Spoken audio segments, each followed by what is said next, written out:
Hi, welcome to another exciting episode of the Andre The Beast Crayton Show, and backed by popular demand, the one, the only, Yolanda M. Smith, the Branthropist. What's up, baby girl? What's up, Dre? So excited to be here. This has been an amazing day. You know, I don't get to hang out with you too often. You treating for lunch? You treating for lunch? When I got you. I got you.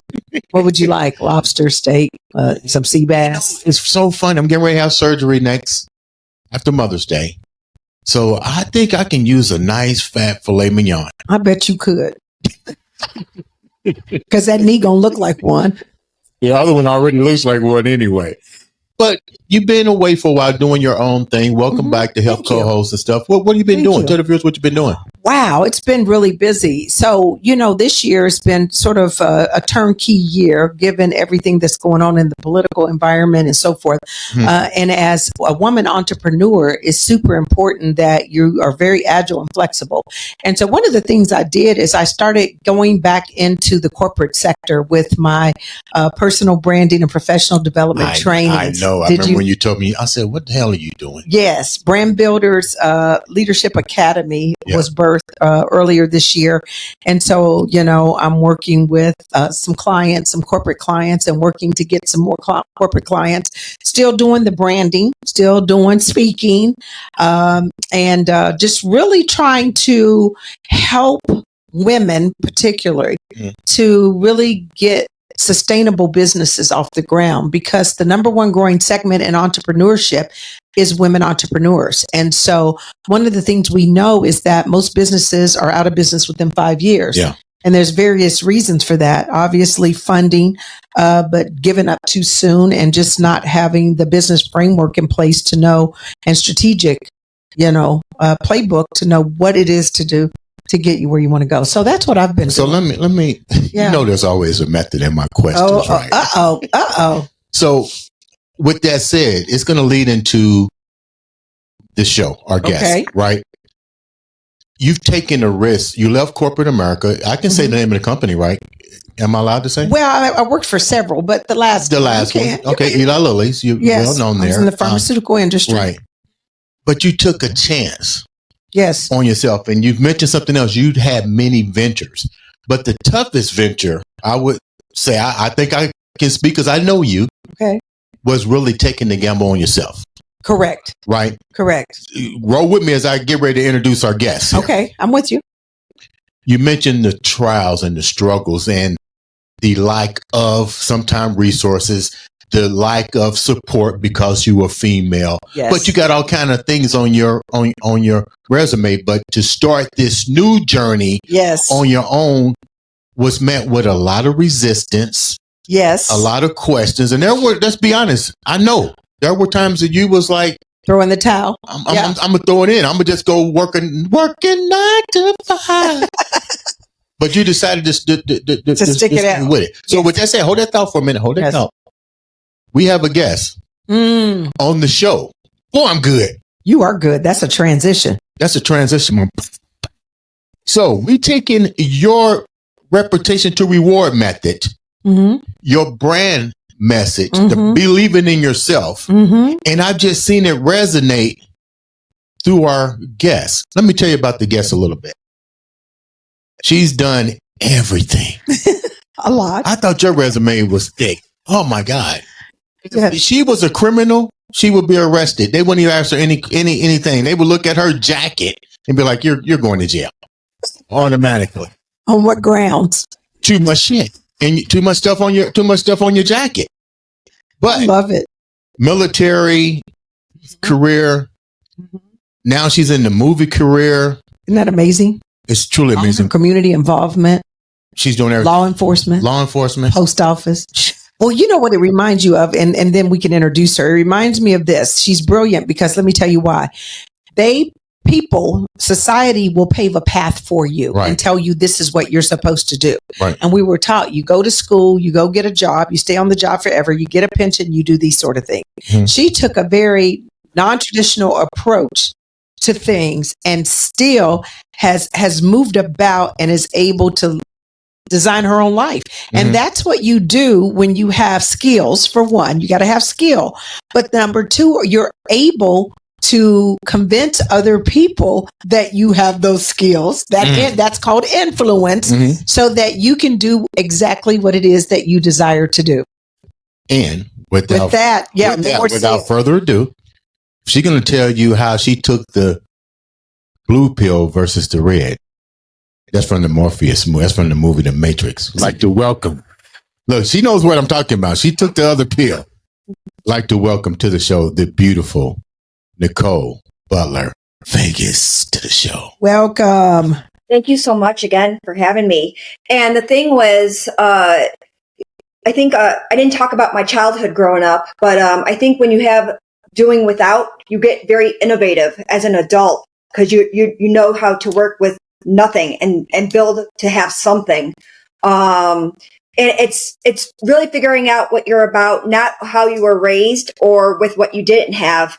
But growing into your own as a person, with a purpose and a plan. And I didn't really know what my plan was until my 40s. It really took a transition from different job fields, and learning not just about other people, but about yourself and acknowledging maybe things aren't really meant for you in certain areas. And it's okay to start over from scratch, but you do have experience from other areas in your life. So when you do start over, it's really not starting over without anything. You do have something to fall back on.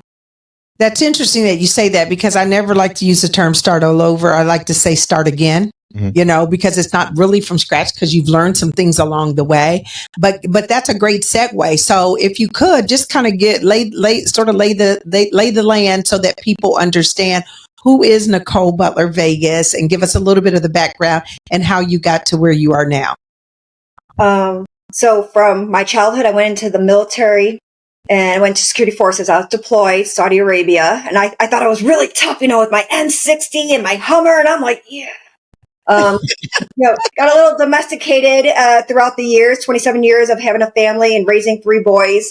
And then I went to law enforcement, in North Las Vegas, and I'm glad that I had the opportunity, but then at the end of the day, the bad outweighed the good for me, and I went to the post office, and that's a hard job too. I give that mail keeps coming and coming. There's no end to it. It keeps on giving, right? Yeah, and then I looked into, because I did a lot of nonprofits with having struggles myself. I found different ways of connecting to resources. So when I come across somebody that needs something, I volunteered so many places. Even if it's not here in Vegas, I always suggest look up in your area the nonprofits so you're not struggling. There's free medical, and there's dental, housing, food, the necessities in life that people feel like a lot of people get deprived on. There are people that truly care, and it's connecting with fellow helpers in the world. So I went to showbiz, and I didn't know anything. Boy, that was really rough. I've been in it 4 years, but the first 2 years felt like welcome to the jungle. I was like, what is this? And who are all these people? And very overwhelming, because I went into the unknown until I made it known. And it's not just being in front of the camera. It's learning the positions behind the scenes. Learn it all. How are you going to be able to withstand when people test you, or they try to manipulate you or use or abuse you? You have to be able to be aware. And the only way you're going to be aware is to put yourself through that work. Let me ask it. Let me start over a little bit. Because your resume is, I can see the passion in all the things that you've encountered, but I also sense a little bit of the pain that it took to get there. Let's go back a little bit, like your childhood. Were you born and raised in Vegas? What was it like as a child for you? I was born in Buffalo, and I promised my mom I wouldn't talk about it too much. She told me, please, if you ever get out in the public, so I can give a little bit of it. I went to 15 different schools, ended up in a children's home. I was homeless for a little bit in my teenage years. It's fine. That's kind of what happens in life. We either focus or fold. I felt the military was a great way to escape my upbringing. And it has been very beneficial. I mean, but you have to put yourself out there into areas that you don't know. And it could work out or it might not work out based on your choices you're making. And sometimes choices that you make could be lifelong lessons. So you have to be really careful. I mean, I guess do the homework, but when you're young, you kind of jump into things not knowing if it's going to work out for you. I think that's why I have that passion for anybody that goes through struggles. It does take a little bit to heal, a healing process for you to be able to help out other people. If you can't help yourself, you won't be able to help out other people. You mentioned the military was a way out, but I'm trying to understand, what do you mean when you say a way out?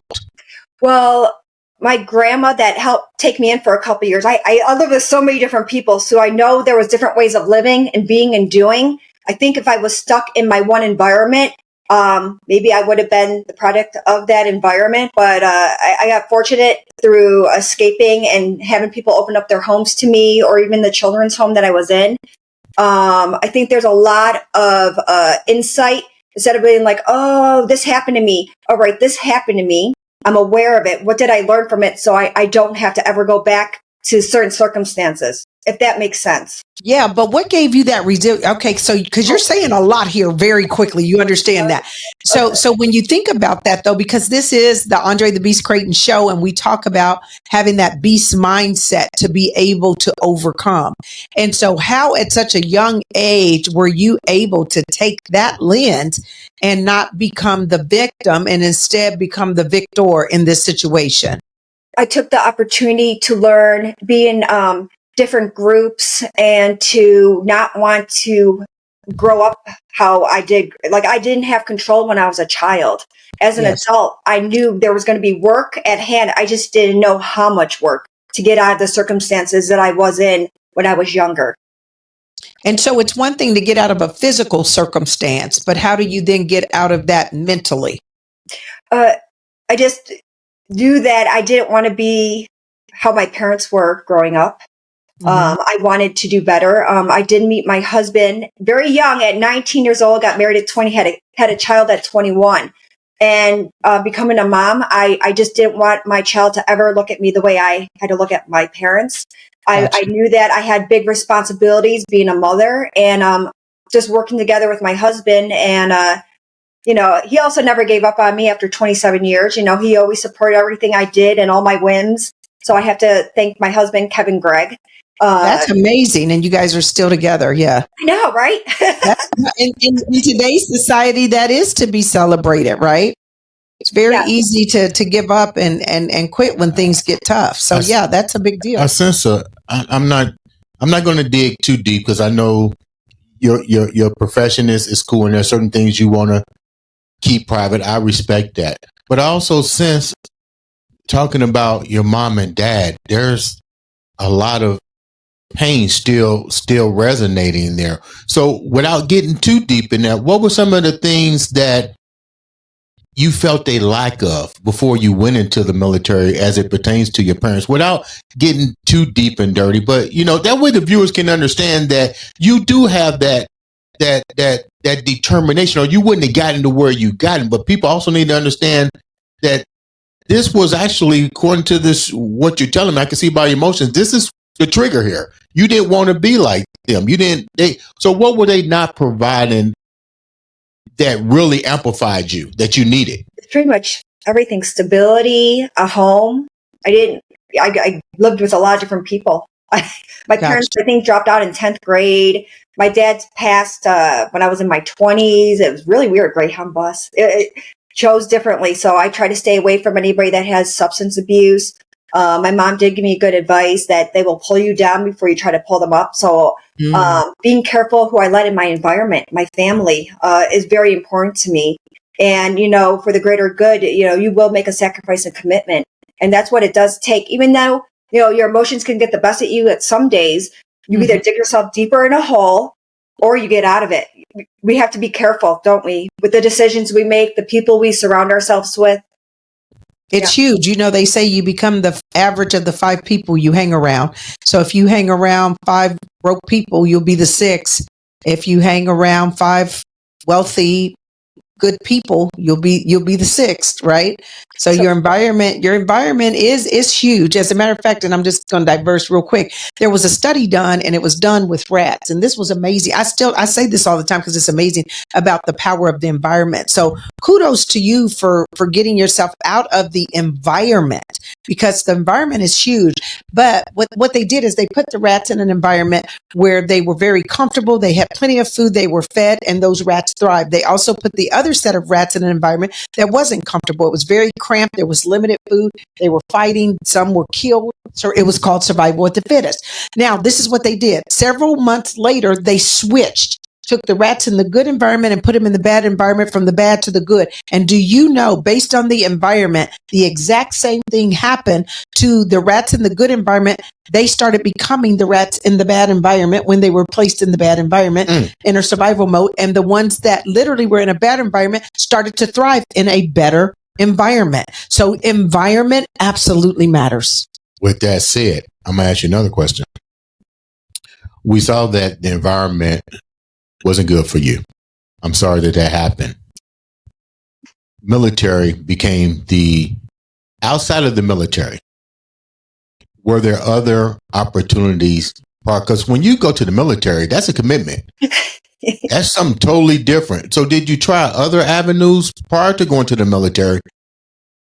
If so, what were they? And then the second part of the question is, when you did decide to go to the military, like Yolanda said, that was a complete change of environment. That was structure at its highest degree. How were you able to thrive and become successful in there?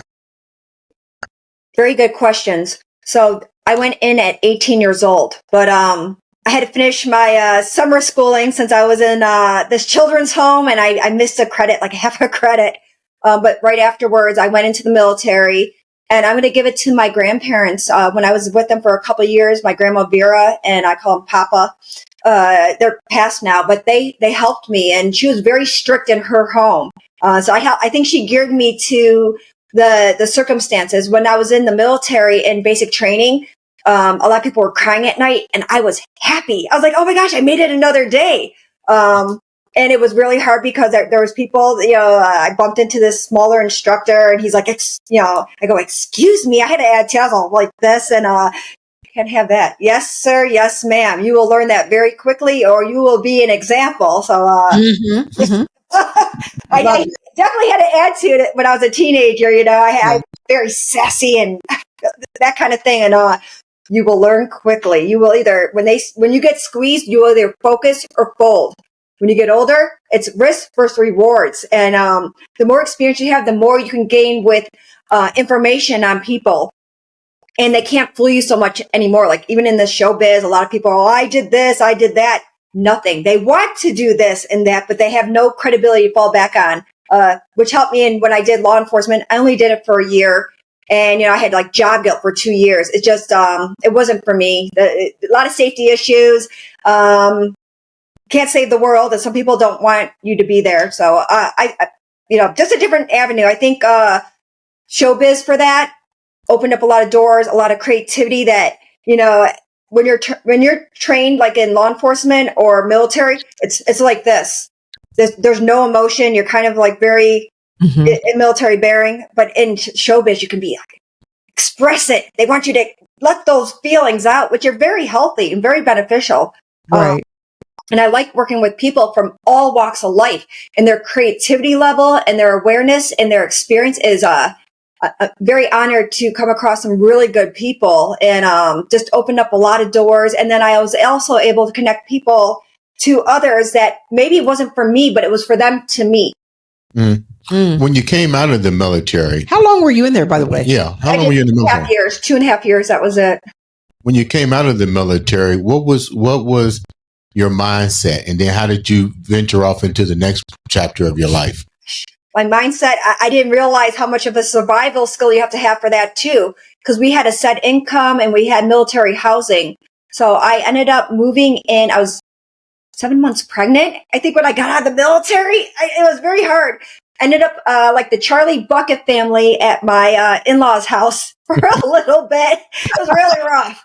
And then we went to not buy a house at first. We got this rental in PA. We could afford it. I mean, I didn't marry somebody who had money. He actually had like negative, but he's a really good guy.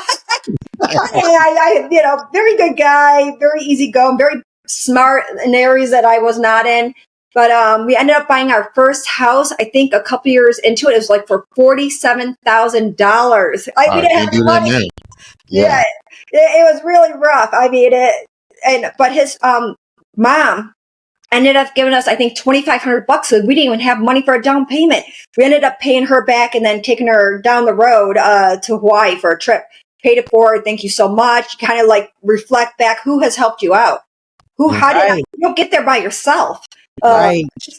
And so very grateful in that aspect, but to not ever go back to that, not having where you can't make ends meet. You don't know if you're going to have enough food. We didn't have a refrigerator oven for 6 months. It was, you know what? You get very grateful when you do have these things in life. So don't take it for granted, right? No. Yeah, no, it's amazing. So you come out of the military, then what do you do after you get your house and trying to figure out life? Because you only did 2 years. So let's say you come out at the age of 22 years old, and now you going into adulthood. You're still in your 20s, almost, and a mom. So now what do you do? When do you start actually putting the thought into either being a wife, a mother, and a career? How do you start to jiggle the two and decide which one you really want to do? Well, the one is the priority is being a mom and being there for the kids. And I also have my stepson I raised full time. He saw his mom maybe once a year. So I started raising him at 19 and he was almost 4. Now he's 30. And then my son, that's 24. And then we have a son that's almost 14. I know. Big age gaps there. I like the challenges. Hey, I've been there. I'm right with you. I had a 12-year age gap, about a 12-year. Yeah. So I get it. Yeah. Starting off new though, becoming, I didn't know, there's no book. I had my grandparents, my Grandma Vera and my Papa, I'd always call and always ask for advice and stuff, but I didn't have like, oh, here you go. Here's some free babies and here's some food. You got to figure things out. I think I was juggling a couple jobs, like Victoria's Secret and security guard entry point to where I lived. Juggling those jobs just to making it happen. Hey, that's that beast mindset though, sis. I just want you to know that's what we call the beast mindset. And she's done it on so many levels. This is a crucial question for you. Okay. You're in your 20s now, I assume, or getting ready to get into your mid 30s. So did you ever reach back out to your parents? A lot of time has passed. I don't know about that. Now. I did. I had some healing. I have a good relationship with my mom, and I give her credit for surviving the road she took. She survived it. She's alive. That's more than most ever going down that road. Usually they're on the wrong side of the dirt by the time they think it's too little too late. My dad, he passed away at a Greyhound bus where it was a really weird circumstance. I ended up having to pull the plug at 26 years old. The dying process is a very, very shocking. I went there and I went in a corner and I'm like, I freaked out. And the nurse is like, what's wrong with you? I'm like, what's wrong with me? What's wrong with you? The gurgling, it was not a good experience, but I tried to help him out. For 1 year of his life, he was sober. He stayed with me for a couple of weeks, had near beer. I know he wanted to come back. I just can't have that in my household. Not with my kids. I can't. You can only do so much to help other people out, no matter how much you want a relationship with them and how close you want it. The reality is what it is. And, you want family because they're your blood, but not always. Sometimes those are your relatives. Very hard to be okay. And I have a good sister-in-law. Her name is Melissa Nicole Butler, and she's teaching you lovingly detach. Lovingly detach is huge, and it's okay. And sometimes if someone does you wrong or dirty, sometimes you won't get an apology. That's right. And you don't understand why they did that to you because you would never do that. And you have to be okay to let go. you harbor it, man, it's only going to make you sick inside. They sleep good at night. So got that right. I tell people all the time, we cannot give energy to things we cannot control, and we do not control other people. I think you need to say that again, because I say that so many times. Oh yeah. And it's just like holding on to the past, whatever it is. And, I had to tell people often, I know you're a good person. You didn't deserve it. It shouldn't have happened to you, but guess what? It did. And that's what we can't change. You know what I tell them? The fact that what an opportunity, though. What an opportunity to do something different. To do something right? different. What an opportunity. You don't have to go down that same path, right? You've done a lot of things differently. So moving forward, you did the law enforcement, and now you're getting into the acting realm. What part of your life, because that's what acting is, you got to play a lot of different characters. Which part is most troublesome for you to play?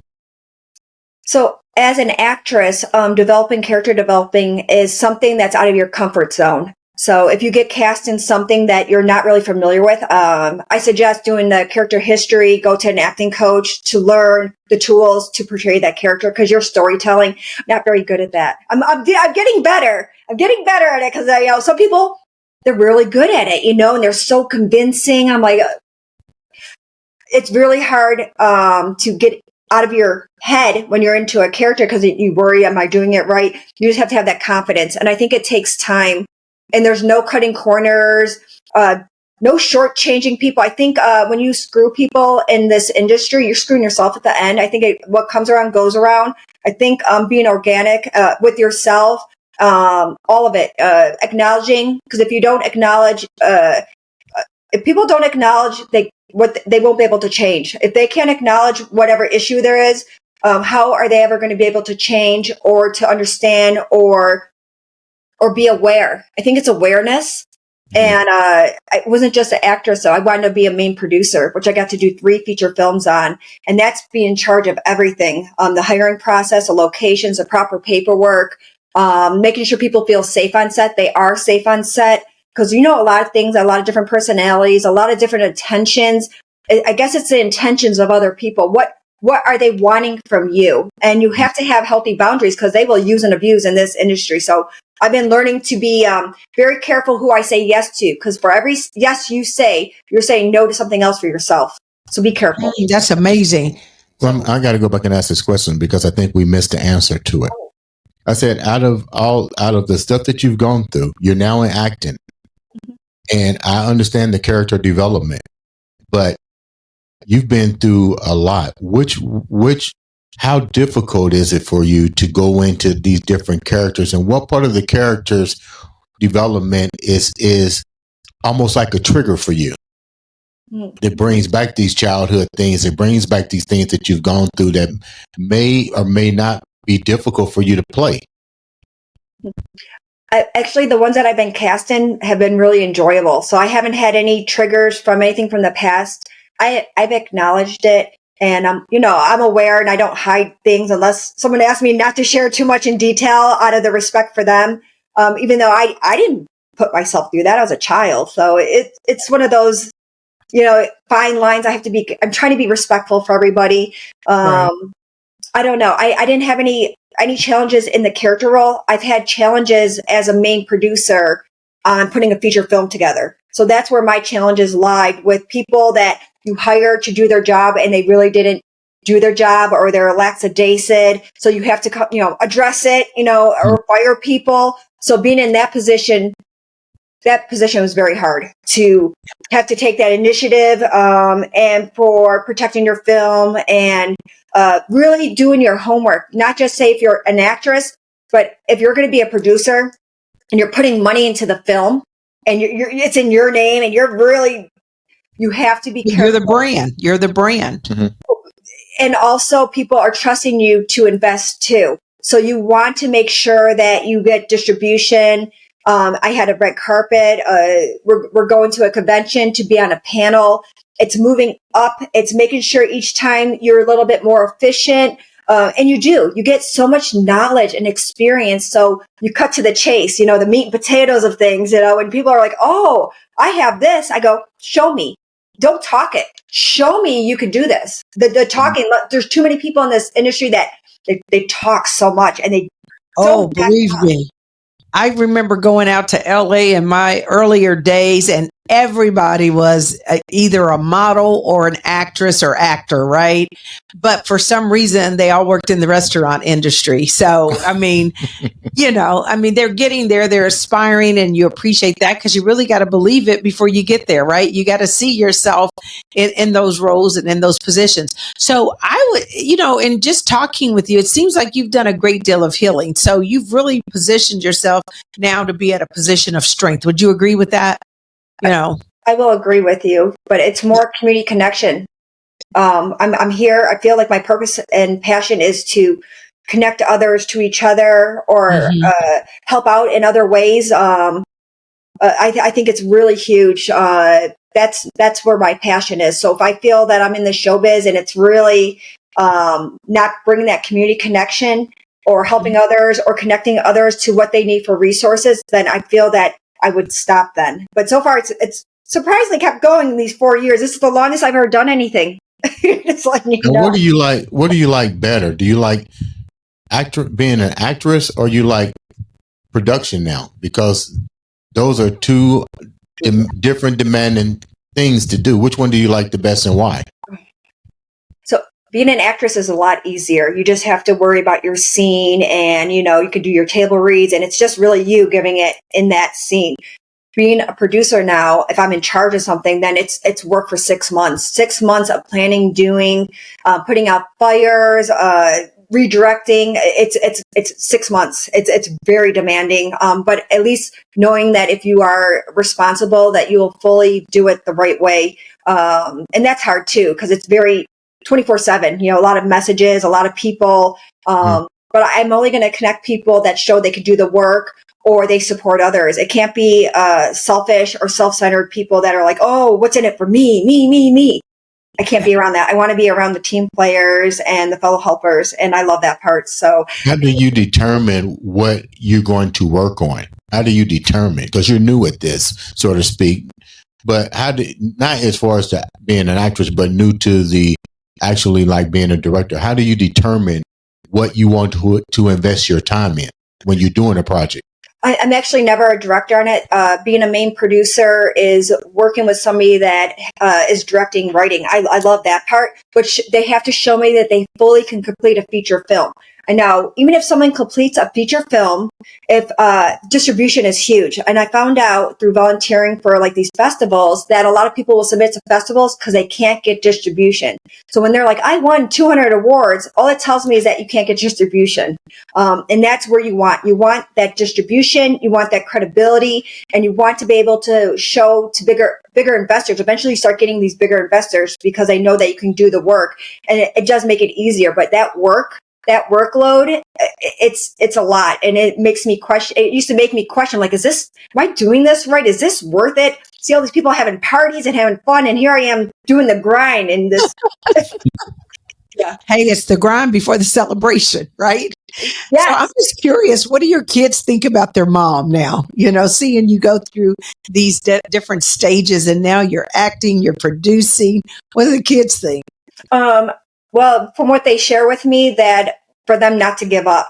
Even if something doesn't work out for you, say in one particular job, maybe it's supposed to redirect you to something more and something better. Sometimes there's so many roadblocks, and that resistance is pushing you to do something that you're supposed to be doing. So stop holding on to, there'll be a little bit resistance because you're new and everything, but not to where there's all these, like a dead end almost, and you keep on hitting into this wall. You're meant to go into another direction. Listen to other people, take into consideration, opening up other areas you didn't plan on, connecting with certain people, maybe different avenues of different job positions. I think we're all here learning and becoming aware, and don't be afraid. Yes, you can be afraid, but still go do it. Go with it. Yeah, you have a fear, but you push through it. What are the 3 things that has changed your life before we wrap up? What are the 3 things that changed your life? Family. Having my husband and kids, if I didn't have them, I don't know if I would have been so grounded and centered and focused. I really feel they are my rock. Also, I guess getting older, that I guess age with somewhat of a wisdom is knowing that you could be comfortable with yourself, and you have to be careful, with other people and other influence if they're not being positive, that passive aggressive stuff, and you're like, what do you mean by that?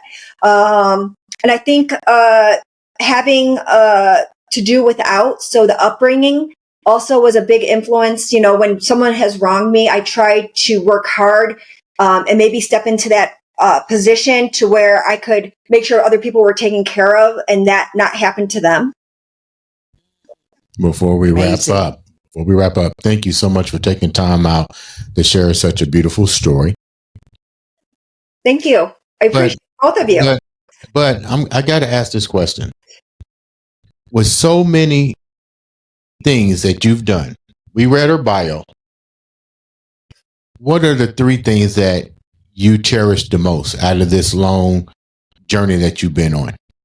The opportunity to show that I can do the job and the growth that it comes with it, and the awareness. I think anything in life, you keep on repeating the same things or the same lessons unless you go, I think a different direction. I think it tests you life. Like, hey, have you learned your lesson on this? Here, it's coming back at you. I think the awareness and the growth and the healing. How can the viewers reach out to you and support you and follow your career, Nicole? I guess Nicole Butler Vegas. I am stuck with that name. Very confusing with that. I guess also connecting through you. I think you building the bridge and connecting with others is really beneficial and healing for others to connect to people. So thank you both for taking the time with me. Thank you so much. Before we wrap up, let me give shouts out to the one, the only, the girl herself, the girl who started it all. The Branthipus. Yeah, you started it all, the Branthipus, Elania Smith. So what are you doing lately? How can the viewers reach out to you, and what are you doing now? You can catch me on social media. I'm always active and everything that I've got going on. I know you're always active. Tell me about that dress you had on a couple weeks ago. Remember I called you? There you go. Yeah, I'm going to throw you out there. Yeah, I was like, no, that was last week. I was at the international. Tell the story real quick, because wait, let me finish. The way I'm doing this is it's almost like Nicole's story. She just shared. You have to be ready at any given moment when an opportunity happens. Boy, this is good. I'm getting downloads like a crazy. Yes. Tell me that story. So I also, as a part of my, I provide tools and resources for individuals. And one of the tools and resources I provide is legal services, right? Affordable legal services for individuals. So maybe we need to talk in reference to how we can get the community involved. So we will definitely touch base. But here's the deal. So I go to the international convention. Mm-hmm. I get to the convention and I land, and all of a sudden I'm at baggage claim, and a text email comes through and says, tonight's the night. We look forward to seeing you at the gala. We're going to recognize you and you're going to have 90 minutes on stage. And I'm like, what? This is news to me. I didn't know this. And so immediately, at first I'm just like shocked, but then I'm just like, okay, well, it's time to go into mode, get into action, right? You can sit there and you can wallow in it. And man, they didn't tell me, I didn't pack any evening gown. I don't have this, that, or other. But instead I chose to just take my butt to the mall. I went to the mall. I got what I needed to get, and the stars were aligned, found a beautiful dress, went down. The shoes were right there waiting for me, and the bag and the earrings. So I'm set. Then I go to have lunch and realize that they said a correction that the email wasn't meant. And I'm like, you've got to be kidding me. So then this is the power of, there's power in proximity of knowing someone. So I went to the someone and I said, hey, I'm not sure what table I'm going to be at, but guess what? I'm going to be at somebody's table tonight, because I just went in a tizzy to go shop for this dress, spending my daughter's education funds. Yeah. And now I'm being told that I'm not supposed to be here. The person got back with me in an hour and said, stand by. You got to be kidding me. No, called me back and said, oh, you're in and you will be on stage. And so literally showed up at the gala, had my 90 seconds of fame for some achievement that I had won. Congratulations. And the dress ended up being a fabulous, fabulous dress that created quite the stir amongst a lot of my social media followers and fans. So what I'm saying with that beautiful story is we're all, and I say this at the end of pretty much all the episodes, Make sure you guys subscribe, share, like, and follow Nicole Butler Vegas. Make sure you follow Yolanda because the stories are similarity. We're all one step away from basically sharing the same journey in life. You guys just shared the same, pretty much identical story of women, perseverance, overcoming, and showing that you don't give up. With that said, this has been another exciting, amazing, exciting episode of the Andre The Beast Crayton Show.